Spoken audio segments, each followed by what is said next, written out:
All right, let's get into our second episode of Trump versus Trump. This might be the last episode. The way this started is yesterday I was going to do a segment just sort of reminding ourselves Trump used to be for use whichever bathroom you want. Then he went to this anti-trans insanity. He used to be for this, now he's against it. And we had so many examples that I ended up just splitting it up into two parts, the second of which is today. Remember that part of this is, what will Trump's next term be like? Welcome back to the Civic Agenda. In this video, David Pakman dives deep into Donald Trump's political flip-flopping, exposing glaring contradictions on issues like LGBTQ+ rights, gun control, war in Iraq, and same-sex marriage. In this second episode of Trump versus Trump, Pakman peels back the layers to reveal a pattern of inconsistency, pandering, and opportunism.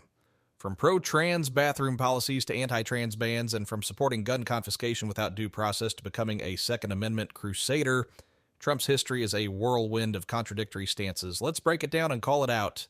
And as we ask, well, what policies is he going to focus on? He's talked a lot about tariffs and doing things about, quote, men and women's sports. These seem to be his obsessions.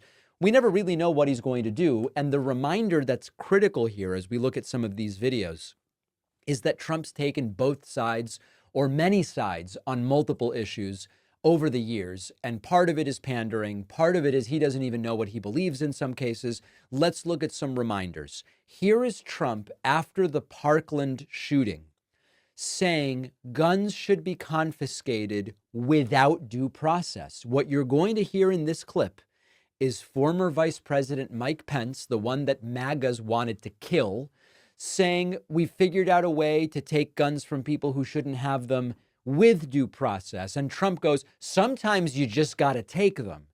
I know that this will shock some people, but here is Trump. Take a listen. Mike? Well, in the category, you've spoken about it, Mr. President, gun violence restraining orders, they're called. California actually has a version of this. And I think in your meeting with governors earlier this week, individually and as a group, we spoke about states taking steps, but the focus is to literally give families and give local law enforcement additional tools if an individual is reported to be a potential danger to themselves or others.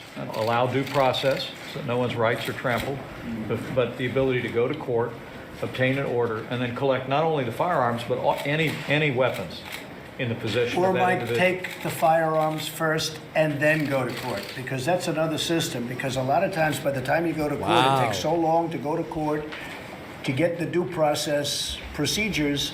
I like taking the guns early.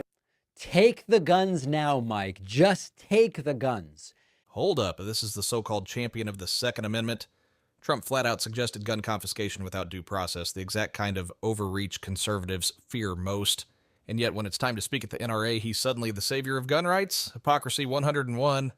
It is stunning that at some point not that long ago, that was Trump's view.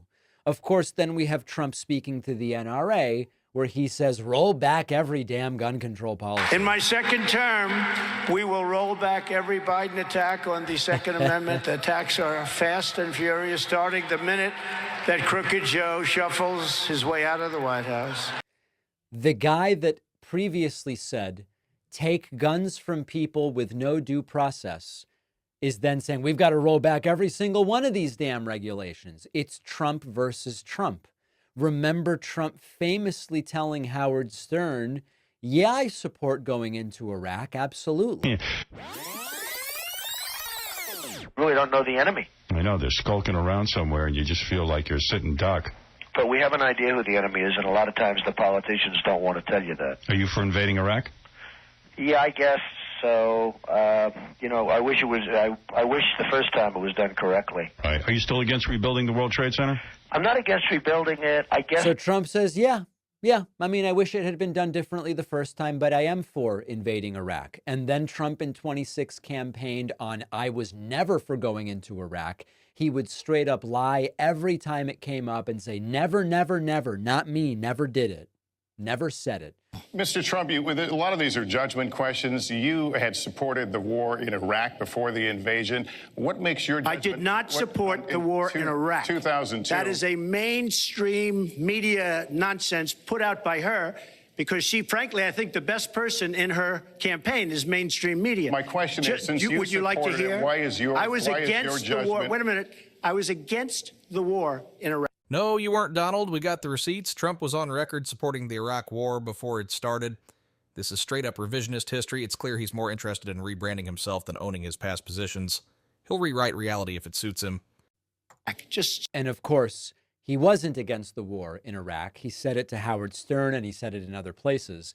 He became against the war retrospectively as a way to criticize George W. Bush and that brand of republicanism and justify why someone should consider him as the nominee rather than maybe a more traditional Republican back in 2015, 2016. He'll just lie about whatever. Here's one more. Same-sex marriage.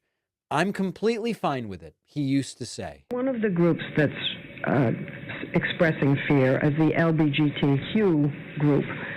And yet I mentioned them at the Republican National Convention.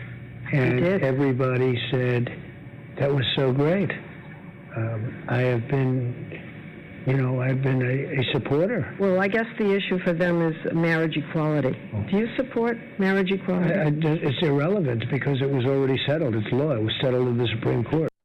Okay, so then we get to, not the strongest support, but he says, I'm fine with gay people and I have no interest in doing anything about that.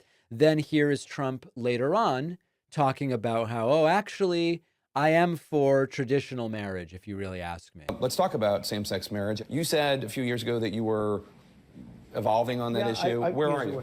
I'm traditional marriage. It is changing rapidly. But what do you say to a lesbian who's married or a gay man who's married who says, Donald Trump, what's traditional about being married 3 times? Well, And there it is. Trump's entire traditional marriage argument crumbles under the weight of his own life choices. The hypocrisy is staggering. He'll preach traditional values while embodying anything but classic play to the evangelical base.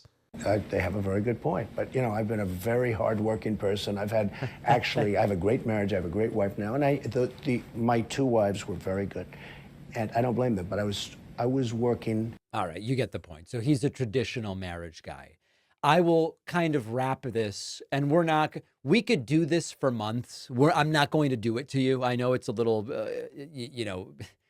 it's a little gag worthy to continue doing this every single day. But I think between yesterday's examples and today's, the primary takeaway is we may not even really be able to know what he personally thinks. I don't even know that sometimes Trump has fully formed ideas about some of this stuff. He'll just kind of go with whatever someone most recently told him or what someone whispered to him 5 minutes before he went on stage. It's actually irrelevant. It doesn't matter. What matters is how is he going to legislate. He has made it clear whatever Trump's real view is about trans people, he's apparently friends with Caitlyn Jenner or whatever Trump defines as friends, and Caitlyn gets to use whatever bathroom she wants when she's at Mar-a-Lago. Cool. What matters is how he's going to govern. This is the most terrifying part. Trump's personal beliefs, if he even has them, don't matter. What matters is that he's willing to legislate away rights if it serves his political ambitions, whether it's attacking trans people, women's rights, or LGBTQ plus equality. His actions, not his words, should scare you. And if he's really going to start launching people out of the military for being trans on day one, as reports claim he's going to do, if he is really going to start targeting women's bodily and medical autonomy, as he says that he's going to do, all these different things. What matters is how he governs. He might be pro-choice in private. He might be pro-same-sex marriage in private, whatever. What matters is how he is going to govern. And that's really the terrifying thing. David Pakman doesn't just expose Trump's contradictions. He shows how dangerous they are. This isn't about harmless political flip-flopping. It's about a leader who governs based on whatever benefits him in the moment, no matter the cost to marginalized communities or individual freedoms. If this doesn't make you question Trump's reliability as a policymaker, nothing will. Thanks for watching. If you enjoyed the video, be sure to leave a like and be sure to subscribe to see more content similar to this one. Take care.